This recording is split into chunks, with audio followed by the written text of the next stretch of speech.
Hello and welcome again to Eastgate Realtalk. This is your weekly tune-in vlogcast by DAP Network. We keep it fun, easy, and have real conversation with friends. You may watch our entry or episode to our YouTube channel, DAP Network Studios, and you may listen to our unedited and unfiltered episode on our Spotify. Tonight, I'm always being curious sa mga pinupost nila sa kanilang Instagram stories. Lots of numbers, lots of money talks, and lots of wins. Some do this part-time, some do this in very conservative way, and some quit their job to do this full-time.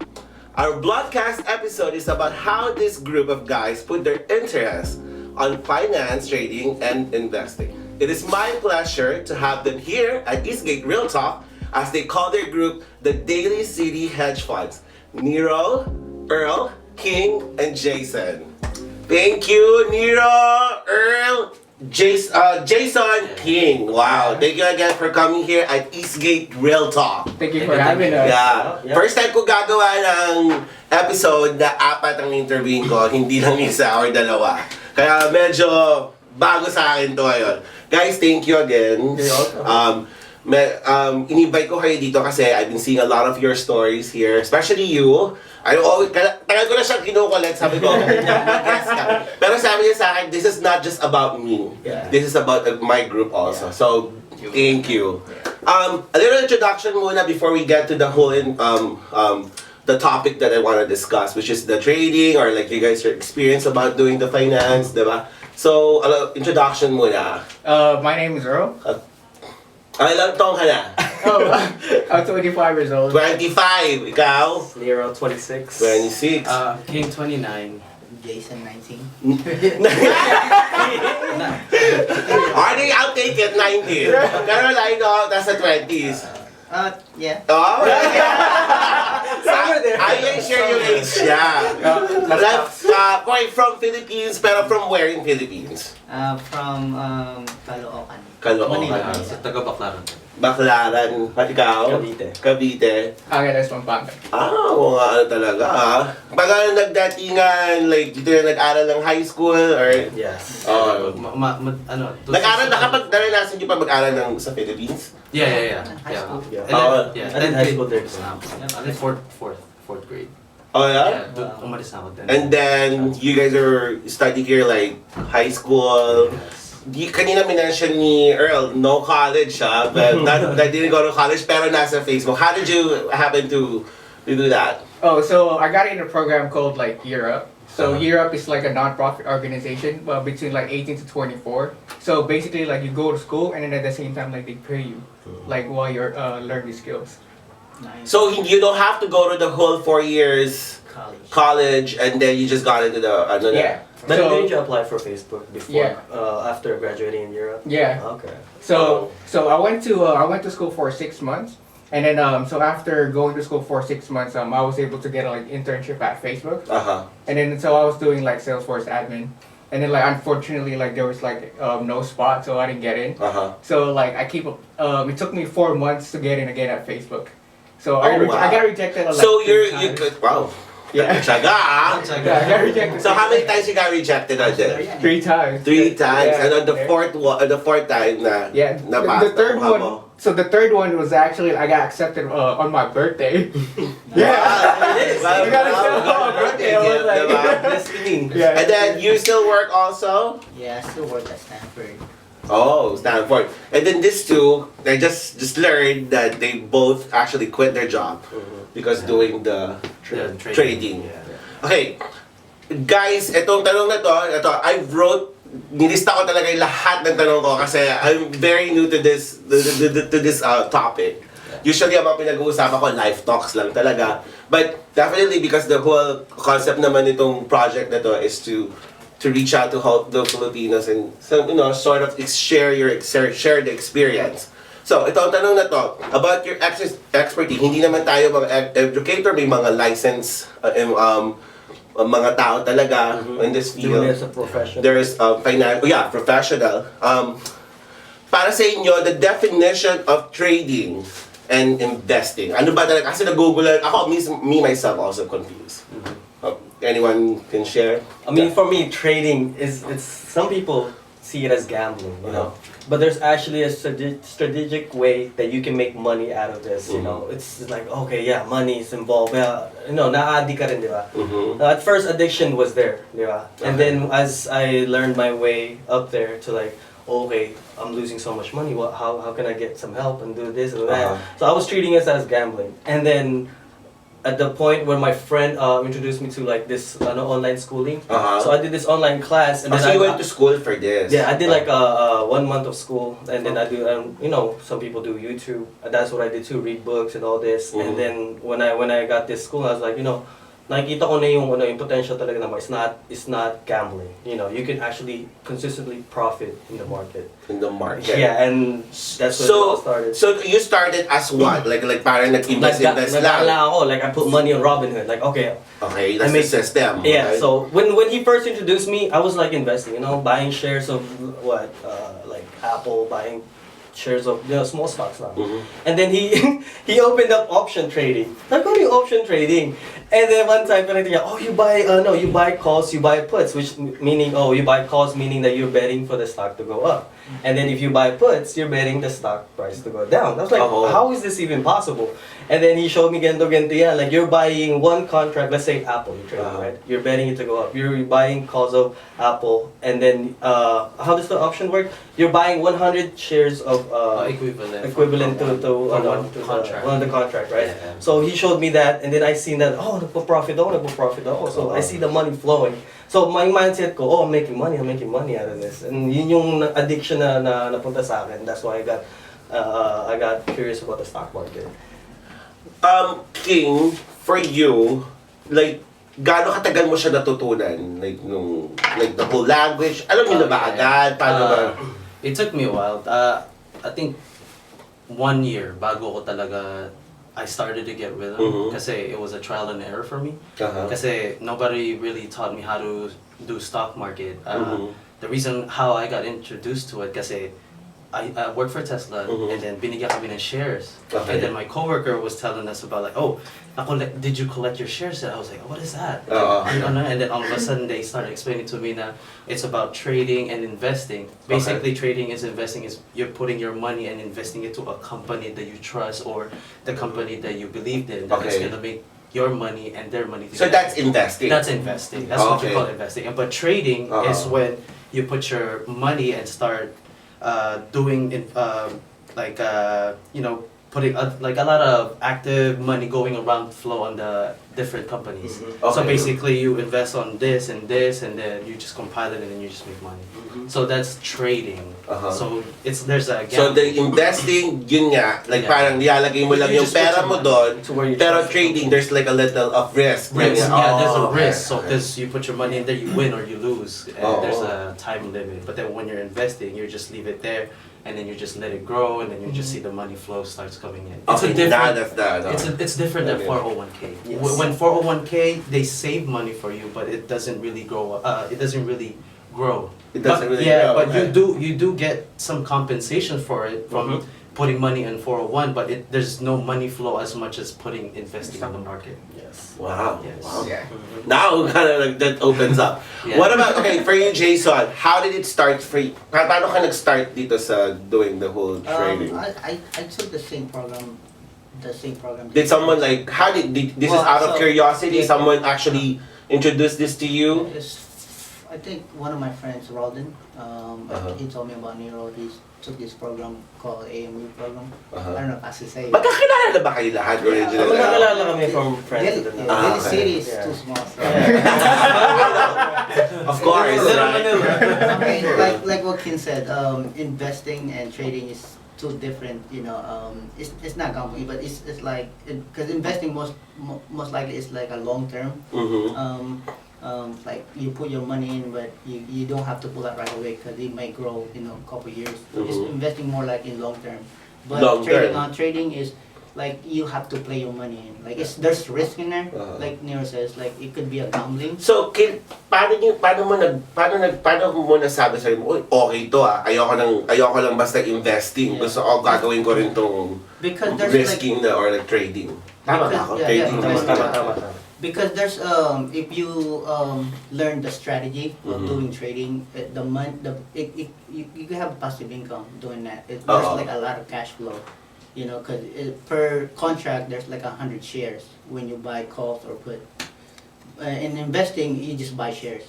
You can pull out and sell your shares. So, ang ginagawa ko basically, investing na. Kasi hindi ko pa nagagawa yun, parang nag-risk. So, para bang, is it safe to say that option trading is the trading, and then what I'm doing the conservative way is just investing? Yes. Ganon yun, di ba? It's much more safer. Yours is Thank you. And sa'yo naman, Earl, paano ka, ano yung influence, paano ka na, yung intrigue, ganon? I think it started like when I was like 18. Kasi I was like, I want to be a millionaire, but how? Parang ganun. Oh, YouTube lang. Yeah, YouTube lang. And how old are you when you had this curiosity? I was like teen, like I was like 18. 18. Yeah, cause wow. like, cause when I was 18, I was still in the club. I know. I was planning on saan ako pupunta. Wow, okay, and then I mean, for me, like I think when I was 18, I was like also doing that, but like probably 18 until 20, I was like party non-stop, like every day, like Monday to Sunday minsan. Like, Overtime. Yeah, but I'm glad like I did that early and I got out early. Yes. Cause when I started school, that's like really changed everything. I was like, you know, so you went to the same school with like Niiro's? Okay. Oh, I mean, like, for option trading, yeah, we did. Okay. But then, like, for a year up, no, it's different.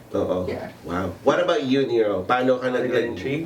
Like, Well, yun nga sa una. paano mo nasabi na, okay to Sabi ko, when Earl, it was my birthday, right? Yeah. I think it was my birthday, and then sabi ko sa kanya, oh, tinan mo, kumikita na yung investment ko, ganto, like the mga shares ko, pinapakita. And then he was like, dude, you know you can make more money out of that?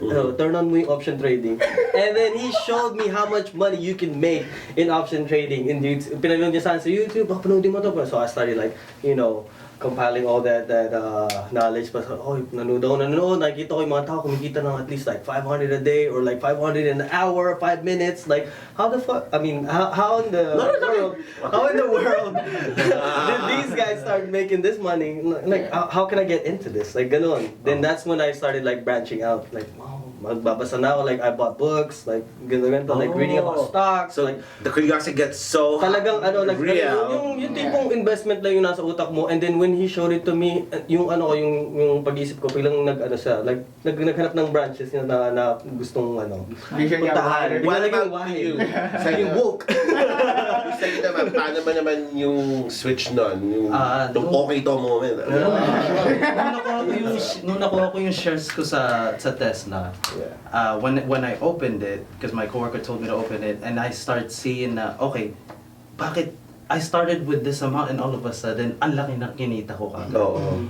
And then my friend was like, yeah, that's how stock investing works. I was like, oh, okay, so now I'm interested kasi from like 1,000 naging 10,000 to like 20,000. So I'm like, whoa, so how is this working? Kasi imposible naman na biglang yung in just a couple of weeks all of a sudden doble na yung money na invested mo sa company. Ito ay the time nagti-trading ka na or hindi pa. I was just nag-invest pa lang kasi I was just curious because instead of 401k, my coworker told me to ilipat to invest on the stock stock offer ng company. So I was like, okay, let me just try it out, and then now it started growing, and then I started looking into it. I was like, oh my god, I didn't know I can make this much money in just investing. And then now my eyes just started open. I was like, okay, now I got. Guys, if you guys see like how his eyes like nag-glaze na ito sa mga money. Parang sarap nitong utangan. But anyway, so the next question I have for you guys, di ba? Hindi naman trading or stocks ang nagiging first option ng mga tao. Yes. For their finance. A lot of them is just like mag-save na lang ako. Di ba? Hindi naman sila very risky. How is the culture for you guys, like being a Filipino, involves on that sense? What do you mean, like? Paano ang mga Pilipino? Kasi ang mga Pilipino sa inyo, ano ba, hindi masyado risky mga Pilipino, OGs. Yeah, it's really tough kasi my parents didn't really support this idea. Kasi iba nang ginagawa ko, like, oh, why instead of saving, bakit mo nire-risk yung pera mo and this and that.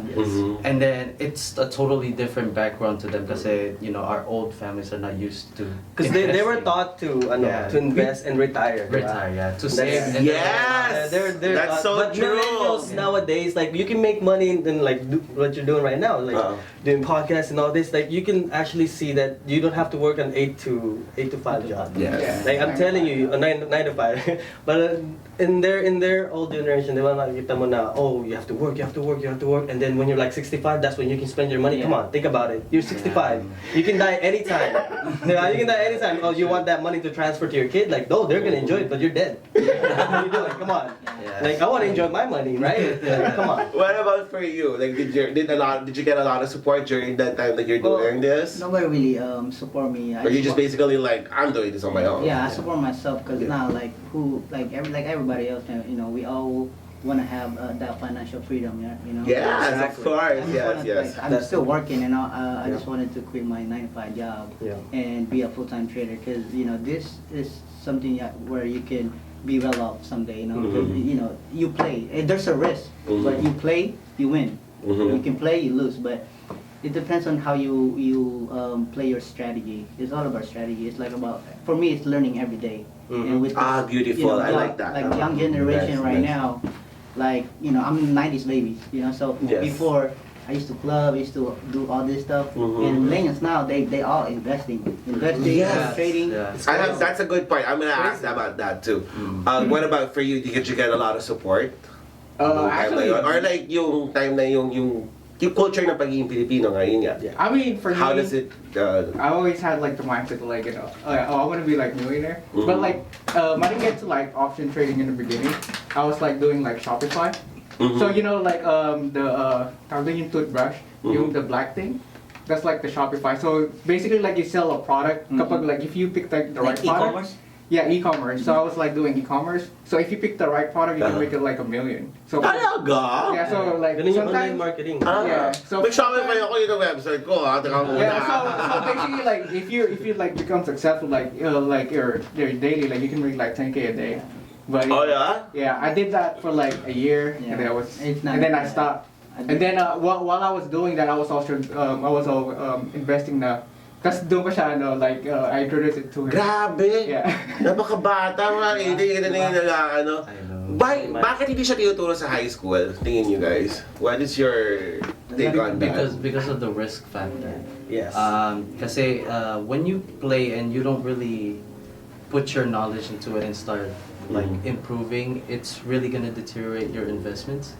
And that's like I said, the addiction kicks in. It's like The obsession is there. It became an obsession. So okay. if you that's where we call the risk management. Kasi If you don't have a risk management, then you blow. Yeah. And what about the social media involvement about it?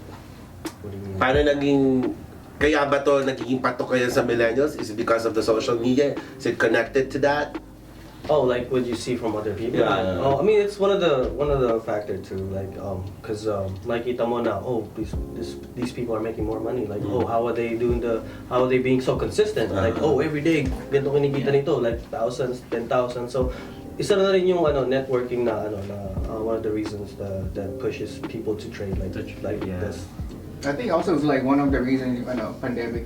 Yeah, Because like and the everyone's pandemic at too. home. Yeah. So I think like, that's what everyone Sabi ko nga, started like, hustling. Robin Hood is parang naging social media ng mga millennial na gusto about finance. And what about the pandemic? You hit a good point there. I mean, nung pandemic, like, that's like where, like, no one can work, like, nung US shut down.